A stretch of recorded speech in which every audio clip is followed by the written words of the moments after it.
अस्सलाम वालेकुम। 9th biology से chapter number 4 cell and tissue हम लोगों ने स्टार्ट किया होता। सेल एंड टिश्यू में हमने मेन टॉपिक जो हमने पढ़े थे, 3 टॉपिक, वो है नॉन ऑर्गेनली। आज के इस टॉपिक में जो लास्ट नॉन ऑर्गेनली है वो साइटोस्केलेटन आज हम डिस्कस करने वाले हैं। लेकिन इससे पहले मैं आपको थोड़ा सा बॉडी के बारे में बताता हूँ कि हमारी जिस्म क्या है। हमारी बॉडी के अंदर बोन्स पाए जाते हैं, हड्डियाँ पाए जाते हैं। एक जवान इंसान में जो एक यंग पर्सन में, अगर एक एडल्ट पर्सन में जो हड्डियों की तादाद होती है वो 206 होती है, 206 बोन्स होते हैं। ये 206 जो बोन्स होते हैं, हड्डियाँ एक दूसरे के साथ कनेक्टेड है। एक हड्डी दूसरे के साथ कनेक्ट, दूसरी तीसरी के साथ, तीसरी चौथी के साथ, अब पांचवी छठी के साथ। ये हड्डियाँ आपस में मिले हुए हैं। तो जब ये सारे के सारे 206 हड्डियाँ आपस में मिले हुए हैं, मिलने की शक्ल में ये एक बनाया गया एक ढांचा, उस ढांचे को हम कहते हैं स्केलेटन। अब जो स्केलेटन है, स्केलेटन का काम क्या है? अब मेरी जो प्रॉपर शेप आपको नजर आ रही है, तो ये एक स्केलेटन है। हम इसको स्केलेटन का नाम देते हैं, ढांचे का नाम देते हैं। ढांचे का काम क्या है? ढांचे का पहला काम यह है कि ये आपको शेप दे रहा है, बॉडी को शेप दे रहा है, शक्ल दे रहा है बॉडी को। दूसरा काम यह है कि मूवमेंट, साथ साथ में हरकत भी दे रहा है। और तीसरा काम यह है कि सपोर्ट, बॉडी को सपोर्ट देना, बॉडी को सहारा प्रोवाइड करना, ये स्केलेटन का काम है। लेकिन जो आज का हमारा टॉपिक है वो है साइटोस्केलेटन। साइटो हम कहते हैं सेल को, स्केलेटन हम कहते हैं ढांचे को। इससे क्या मुराद, ये चीज़ें मैं आपको अभी बताता हूँ। ये आपके पास एक सेल का स्ट्रक्चर है। सेल के अंदर अगर आप देखें, सेल के अंदर कुछ धागे पाए जाते हैं। वो जो धागे होते हैं वो सेल को सपोर्ट भी करते हैं, वो धागे सेल को शेप भी देते हैं। वो धागे जो सेल के अंदर जो जितने भी कंपोनेंट्स पाए जाते हैं, मटेरियल्स पाए जाते हैं, उसको मूवमेंट, हरकत भी करवा देते हैं। तो उन धागों को हम कहते हैं साइटोस्केलेटन। उन धागों को हम क्या कहते हैं? साइटोस्केलेटन। चलो और ज़रा मैं आपको बताऊंगा। इसीलिए हम कहते हैं साइटो मतलब सेल, स्केलेटन मतलब ढांचा, सेल का ढांचा सेल के अंदर पाया जाता है। ये बात आप लोगों ने बस याद रखना है कि ये जो ढांचा है ये हड्डियों पर पाया नहीं जाता है। ये जो ढांचा है ये कुछ धागों पर पाया जाता है। और आपको अभी थोड़ी देर में पता चल जाएगा कि वो जो फिलामेंट्स है, वो जो धागे हैं, वो किस चीज़ से बने हुए हैं। अब मैं आपको बताऊंगा कि व्हाट इज साइटोस्केलेटन। साइटोस्केलेटन में हमारे पास क्या है? साइटोस्केलेटन धागों का एक नेटवर्क है। धागों का क्या? एक नेटवर्क है। ये धागे प्रोटीन से बने हुए हैं। तो प्रोटीन के धागों का एक नेटवर्क है जो कि शुरू होता है न्यूक्लियर मेम्ब्रेन से प्लाज्मा मेम्ब्रेन तक। ये धागे फैले हुए हैं पूरे सेल में, पूरे सेल के साइटोप्लाज्म में। ये कौन सा एरिया है? This area is called cytoplasm. तो साइटोप्लाज्म में, पूरे साइटोप्लाज्म में फैले हुए हैं, जहाँ पे न्यूक्लियर मेम्ब्रेन से शुरू होके प्लाज्मा मेम्ब्रेन पर ख़त्म, और प्लाज्मा मेम्ब्रेन से दोबारा स्टार्ट होकर कहाँ पे ख़त्म हो जाए? Nuclear membrane. तो ये जितने भी एरिया है ये साइटोस्केलेटन ने कवर किया हुआ है। अब यहाँ पे एक बात तो चलो हमें समझ आ गई कि कहाँ पर पाए जाते हैं और इसका काम तो मैंने। साइटोस्केलेटन्स यूकैरियोटिक, जितने भी यूकैरियोटिक सेल्स है, सारे के सारे यूकैरियोटिक सेल्स में आपको साइटोस्केलेटन आपको मिल जाएगा। एक्सेप्शनल केस में अगर आप देखें, जो आपकी हमारी बॉडी में जो आरबीसी होती है, रेड ब्लड सेल्स होते हैं, जिसको हम कहते हैं एरिथ्रोसाइट्स, तो जितने भी रेड ब्लड सुर्ख खून होते हैं, उस सुर्ख खून के अंदर आपको साइटोस्केलेटन आपको नहीं मिलेगा। लेकिन बाकी जिस्म में आपको, या फिर पूरे की जितने भी यूकैरियोटिक सेल्स है, बाकी में आपको साइटोस्केलेटन आपको मिल जाएगा। सब में फ़र्क सिर्फ इतना है, कुछ में ज़्यादा साइटोस्केलेटन और कुछ में कम। जैसे हमारे जो न्यूरॉन्स होते हैं उनमें साइटोस्केलेटन की तादाद बहुत ज़्यादा होती है। और सबसे पहले साइटोस्केलेटन को भी हमारे जो न्यूरॉन्स के सेल्स है उसी में पाया गया। सबसे पहले न्यूरॉन्स के सेल्स में वो साइटोस्केलेटन पाया गया है।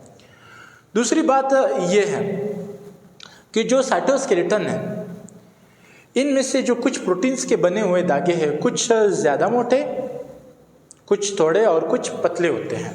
तो इनकी साइज एक जैसे नहीं रहती है। और दूसरी बात ये कि प्रोकैरियोटिक सेल्स है, जितने प्रोकैरियोटिक ऑर्गेनिजम्स है जैसे कि बैक्टीरिया वगैरह, इनमें फिर आपको साइटोस्केलेटन नज़र नहीं आएगा, इनमें एब्सेंट होते हैं साइटोस्केलेटन। इसके बाद ये जो साइटोस्केलेटन्स को 3 टाइप्स में इसको तकसीम किया हुआ है, मतलब इनके 3 टाइप्स हैं, साइटोस्केलेटन के 3 टाइप्स हैं, माइक्रोट्यूब्यूल्स, माइक्रोफिलामेंट्स, इंटरमीडिएट फिलामेंट्स। ये जो 3 टाइप्स हैं, ये किस बेस पर इन 3 टाइप्स को बनाया गया है? ये जो 3 टाइप्स है ये साइज़ के बेस पर है, मतलब ये जो साइटोस्केलेटन के टाइप्स हैं इन साइज़ के बेस पर 3 टाइप्स बनाया गया है। चलिए ज़रा पढ़ते हैं कि माइक्रोट्यूब्यूल्स क्या है। माइक्रोट्यूब्यूल्स खाली होते हैं और एलोंगेटेड होते हैं, साइलेंट्रिकल मतलब एलोंगेटेड होते हैं, लंबे होते हैं, लंबूत्री होते हैं, ट्यूब की शक्ल में होते हैं और दरमियान से होलो होते हैं, मतलब खाली होते हैं। ये जो खाली स्पेस आपको नज़र आ रहा है ये ट्यूब का, ये इसको हम क्या कहते हैं? इसको हम माइक्रोट्यूब्यूल कहते हैं। तो आपको एक माइक्रोट्यूब्यूल का शेप इस तरह आपको नज़र आ जाएगा। ये जो माइक्रोट्यूब्यूल का जो शेप है ये प्रोटीन से बना हुआ है, उस प्रोटीन को हम कहते हैं ट्यूब्यूलिन प्रोटीन से बना हुआ है। ये जो ट्यूब्यूलिन प्रोटीन, अगर मैं थोड़ा सा और डिटेल में बता दूं, क्योंकि मैंने 2 मार्कर में इसको ज़ाहिर किया हुआ है, एक रेड है और एक ग्रीन है। एक को हम कहते हैं अल्फा ट्यूब्यूलिन प्रोटीन और दूसरे को हम कहते हैं बीटा ट्यूब्यूलिन प्रोटीन। तो ये प्रोटीन के बने हुए धागे हैं। अब माइक्रोट्यूब्यूल्स का काम क्या है, अब ज़रा मैं आपको बताता हूँ, ठीक है। माइक्रोट्यूब्यूल्स का जो सबसे पहला काम है ये सेल डिवीजन में इसका बहुत अहम रोल है। सेल डिवीजन से मुराद कि जब सेल डिवाइड होता है, जब भी सेल तकसीम होता है, जब भी सेल बच्चे देने लगते हैं तो उसको हम कहते हैं सेल डिवीजन। तो इसका अहम रोल होता है सेल डिवीजन के दौरान। तो चलिए ज़रा मैं आपको थोड़े से डायग्राम के ज़रिए बताऊँगा कि सेल डिवीजन के दौरान इसका क्या अहम रोल है। देखिए, फ़र्ज़ करें ये आपके पास एक ट्यूब है, उस ट्यूब का नाम है माइक्रोट्यूब्यूल, और फ़र्ज़ करिए ये एक और ट्यूब है, इस ट्यूब का नाम क्या है? Again microtubule. ये माइक्रोट्यूब्यूल्स इसका काम क्या है? अब देखिए सेल के अंदर फ़र्ज़ करें यहाँ पे आपके पास क्रोमोसोम है, ठीक है, ये देखिए ये क्रोमोसोम है। माइक्रोट्यूब्यूल्स एक किस्म के धागे बना लेते हैं, उन धागों का नाम है स्पिंडल फाइबर। उन धागों का नाम क्या है? Spindle fibres. ये धागे आके क्रोमोसोम्स के साथ अटैच हो जाते हैं। तो जब ये इनके साथ अटैच हो जाते हैं तो होता ये है कि जब भी सेल डिवाइड हो जाता है तो क्रोमोसोम तरतीब के साथ एक सेल में भी चले जाते हैं और दूसरे सेल में भी जो क्रोमोसोम्स है वो चले जाते हैं तरतीब के साथ, आधे इधर आधे उधर।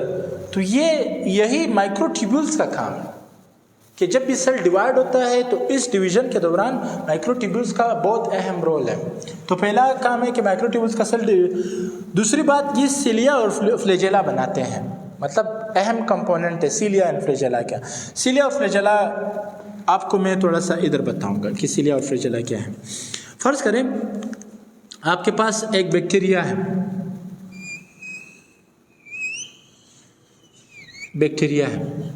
ठीक है।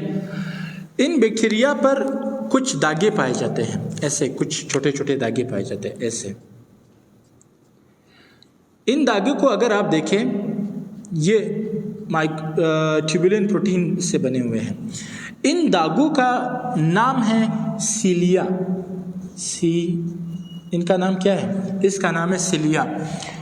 इसके बाद सिलिया का काम है कि ये सेल को तादाद में ज़्यादा होते हैं, छोटे छोटे होते हैं और सेल को हरकत करने में मदद देते हैं। मतलब अगर वो जो बैक्टीरियल सेल है, बैक्टीरियल सेल अगर यहाँ से इधर जाना चाहता है तो वो सिलिया की बदौलत आगे जाएगा।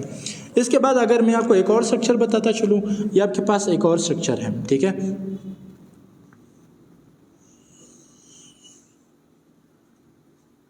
अच्छा, यहाँ पे इसका नाम है क्लेमाइडोमोनास।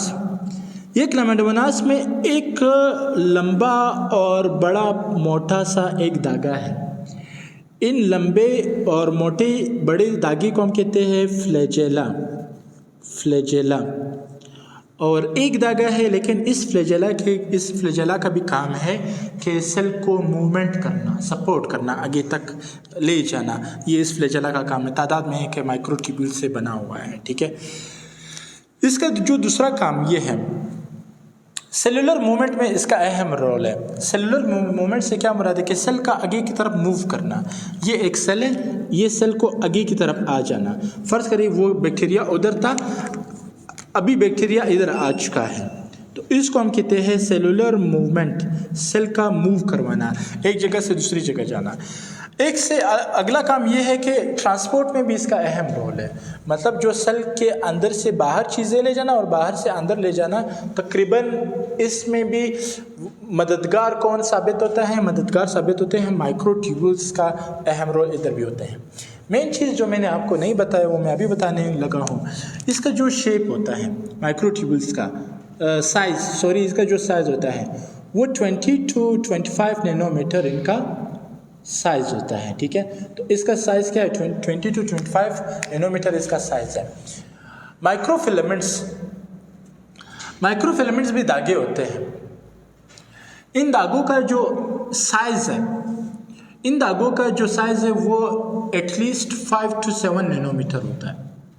5 to 7 नैनोमीटर होता है ये धागे। उसका साइज देखो और इसका साइज देखो, मतलब ये इतने बारीक धागे हैं, इतने पतले धागे हैं कि ये धागे आपको आम खास माइक्रोस्कोप से आपको नज़र नहीं गए। इसके लिए आपने इलेक्ट्रॉन माइक्रोस्कोप का इस्तेमाल करना बहुत अहम ज़रूरी है।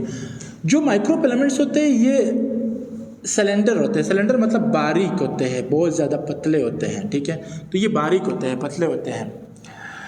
इसके बाद अगर आप मज़ीद आगे की तरफ चलते जाओ, सॉरी टू से एक चीज़ मैंने आपको गलत गाइड किया। अच्छा, इसका जो साइज़ है यहाँ पे 5 to 7 इनका तकरीबन ये साइज़ होता है। इसके बाद अगर मैं आपको मज़ीद ले चलूँ माइक्रोफिलामेंट्स पर, जो माइक्रोफिलामेंट्स होते हैं ये भी प्रोटीन से बने हुए, लेकिन ये एक्टिन प्रोटीन से बने हुए हैं। किस चीज़ से बने हुए हैं? ये एक्टिन प्रोटीन से बने हुए हैं। ये आपके पास कौन सा शेप है? ये आपके पास माइक्रोफिलामेंट्स का शेप है। और इसका काम क्या है? इसका काम ये है कि सेल के शेप को चेंज करवाना। सेल के शेप को क्या करवाना है? चेंज करवा देना। फर्ज करिए ये सेल का नॉर्मल शेप है। जब भी सेल डिवीजन के दौरान सेल के शेप चेंज हो जाते हैं। मिसाल के तौर पर सेल का शेप क्या है? सेल का नॉर्मल शेप चेंज हो जाता है। कैसे चेंज हो, चले ज़रा मैं बताता हूँ। ये आपके पास एक सेल है, इस सेल को देखो। अब एक ऐसा वक्त आता है कि इस सेल का शेप कुछ ऐसे हो जाता है। नॉर्मल शेप से इसका शेप बड़ा हो जाता है, ऐसे। नॉर्मल शेप से इसका शेप क्या हो जाता है? बड़ा हो जाता है, लार्ज हो जाता है। और जब ये इसका शेप लार्ज हो जाता है तो इसका मतलब है कि इसका शेप क्या हुआ? चेंज होगा। क्यों? सेल डिवीजन के दौरान जब सेल डिवाइड होने लगता है, जब सेल क्या होने लगता है? सेल डिवाइड होने लगता है तो इसका क्या हो जाता है? चेंज हो जाता है। पहली बात यह है, आपने देखा होगा क्योंकि इसके अंदर जो मुख्तलिफ़ किस्म के ऑर्गेनलीज आ जाते हैं, डिवाइड हो जाते हैं, तो तभी इसका सेल। दूसरी बात यह है कि ये जो आपके पास माइक्रोफिलामेंट्स होते हैं ये ज़्यादातर पर आपको मसल सेल्स में बहुत ज़्यादा मिलेगा। माइक्रोफिलामेंट्स मसल सेल्स में, मसल्स का काम है कंट्रैक्शन और रिलैक्सेशन, तो इसका काम कंट्रैक्शन और रिलैक्सेशन में भी है। जब सेल ऐसे सिकुड़ जाते हैं और फैल जाते हैं, सिकुड़ जाते हैं और फैल जाते हैं, तो उस कंट्रैक्शन में और रिलैक्सेशन में इस दौरान सेल का साइज शेप चेंज हो जाता है। उसके बाद इसका काम है हेल्प इन साइक्लोसिस। साइक्लोसिस से क्या मुराद है? फ़र्ज़ करिए ये एक सेल है, सेल के अंदर मुख्तलिफ़ किस्म के ऑर्गेनलीज पड़े हुए हैं, सब कुछ पड़ा हुआ है। ये जो साइटोप्लाज्म है, साइटोप्लाज्म्स क्या करता है? साइटोप्लाज्म हरकत करता है। ये साइटोप्लाज्म ऐसे मूव करता है, ये इधर से इधर, इधर से फिर इधर और इधर से फिर इधर। तो सेल के अंदर जो साइटोप्लाज्म होता है वो ऐसे हरकत करता है। अब अगर साइटोप्लाज्म हरकत करता है, फ्लो करता है, तो हम इसको कहते हैं माइक्रोफिलामेंट्स का काम क्या है? साइक्लोसिस। तो इस प्रोसेस को हम कहते हैं cyclosis. The flow of cytoplasm in the cell. Cell के अंदर जो साइटोप्लाज्म हरकत करते हैं, फ्लो करते हैं, इसको हम क्या कहते हैं? इसको हम साइक्लोसिस कहते हैं। तो इसका अहम रोल साइक्लोसिस में भी है और थोड़ी बहुत शेप बनाने में भी किसका काम है? माइक्रोफिलामेंट्स का भी काम है। इसके बाद हम कहते हैं इंटरमीडिएट फिलामेंट की बात करते हैं। इंटरमीडिएट फिलामेंट को हम कहते हैं कि ये इंटरमीडिएट, मीडिएट मतलब मीडियम, मीडियम कहते हैं दरमियाना साइज़, इसका जो साइज़ है वो दरमियाना होता है और इसकी जो साइज़ होती है वो तकरीबन होती है 10 to 12 नैनोमीटर, 10 से 12 नैनोमीटर इसकी साइज़ होती है और इसकी साइज़ दरमियाना साइज़ है।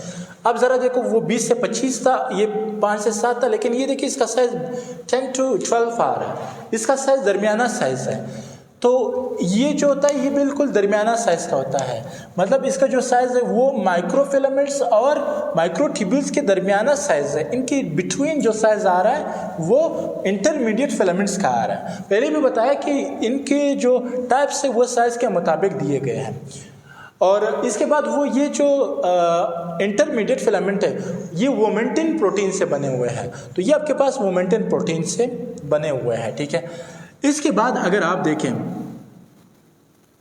ये जो आपके पास फंक्शन है, फंक्शन में इसका क्या काम है, इसका काम क्या है, ये जो इसका काम है कि सेल को शेप देना, प्रॉपर शेप देना, सेल को क्या देना, एक प्रॉपर शेप सेल को दे देना, ये इसका अहम रोल है।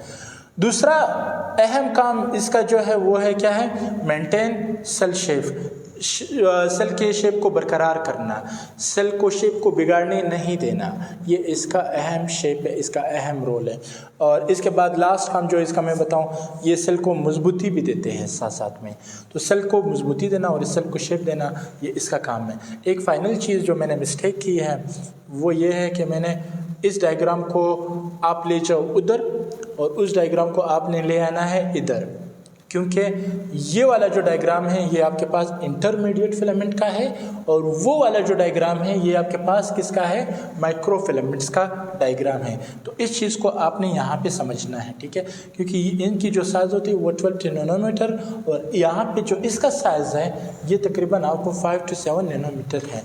तो वहाँ पे ये वाला जो दागे आपके पास पड़े हुए हैं, फिलामेंट्स पड़े हुए हैं, ये किसके हैं, ये माइक्रोफिलामेंट के हैं और ये जो दागे पड़े हुए हैं आपके पास तो ये किसके, इंटरमीडिएट फिलामेंट के। ये देखिए ये जो प्रोटीन के बने हुए दागे हैं, ये जो आपको गोल गोल नज़र आ रहे हैं ये आपके पास अमाइनो एसिड के अरेंजमेंट है, तभी तो ये दागे बने हुए हैं। तो आज के लिए लेक्चर के लिए इतना ही, इंशाल्लाह मज़ीद कल के लेक्चर में फिर बात होगी। अल्लाह हाफिज़।